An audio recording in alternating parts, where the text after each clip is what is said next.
ఏది అయినా ట్రై చెయ్యి ఆచి చికెన్ మసాలా.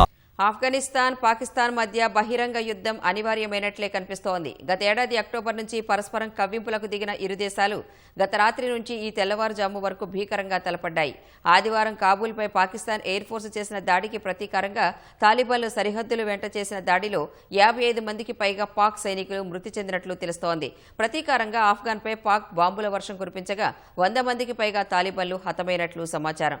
పాకిస్తాన్ సైన్యాన్ని ఎదుర్కొనేందుకు తాలిబాన్లు ఆఫ్ఘన్ ఆత్మాహుతి దళాన్ని సిద్ధం చేసింది. ఆఫ్ఘనిస్తాన్, పాకిస్తాన్ మధ్య కొంతకాలంగా సాగుతున్న ఉద్రిక్తతలు బహిరంగ యుద్ధానికి దారితీశాయి. సరిహద్దు ప్రాంతమైన డ్యూరండ్ లైన్ వెంబడి రెండు దేశాలు భీకరంగా తలపడ్డాయి. ఆదివారం నాటి దాడులకు ప్రతీకారంగా తాము చేసిన దాడిలో 55 మంది పాకిస్తానీ సైనికులను మట్టుపెట్టినట్లు తాలిబాన్లు ప్రకటించారు.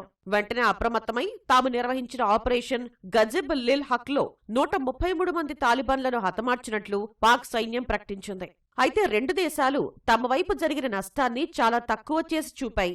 ముందు గురువారం అర్ధరాత్రి సరిహద్దులోని పాక్ ఆర్మీ స్థావరాలపై తాలిబాన్ దళాలు విరుచుకుపడ్డాయి. 4 గంటల పాటు కొనసాగించిన ఈ ఆపరేషన్లో 19 పాకిస్తానీ సైనిక పోస్టులు, 2 స్థావరాలను ధ్వంసం చేసినట్లు ఆఫ్ఘాన్ ప్రభుత్వ ప్రతినిధి జబీహుల్లా ముజాహిద్ పేర్కొన్నారు. పాక్ సైనికుల మృతదేహాలతో పాటు సైనికుల్ని బందీలుగా తమ దేశంలోకి తీసుకొచ్చినట్లు ప్రకటించారు.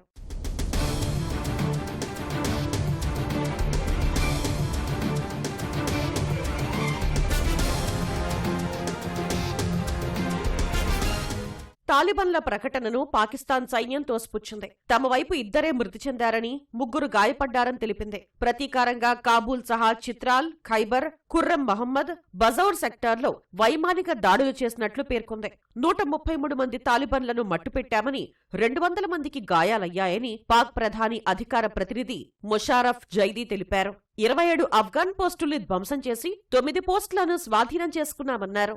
తమ పోస్టులన్నీ సురక్షితంగా ఉన్నాయని పేర్కొన్నారు. తమ దళాల ప్రతిస్పందన తర్వాత తాలిబాన్లు వెంటనే కాళ్లబేరానికి వచ్చి తెల్ల జెండాలను ఊపారని వివరించారు.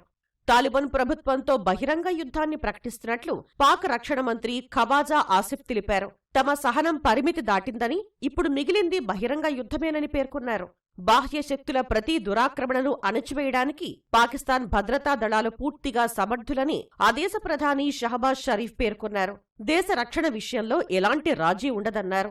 మరోవైపు పాకిస్తాన్ దళాన్ని ఎదుర్కొనేందుకు ఆఫ్ఘనిస్తాన్ ఆత్మాహుతి దళాన్ని సిద్ధం చేసినట్లు తెలుస్తోంది. ఆత్మాహుతి బెటాలియన్ను ఆ దేశ మీడియా విడుదల చేసింది. బాంబర్లు పేలుడు దుస్తులు, కార్ బాంబులతో ప్రధాన లక్ష్యాలను తాకడానికి సిద్ధంగా ఉన్నారని ఆఫ్ఘాన్ పేర్కొంది.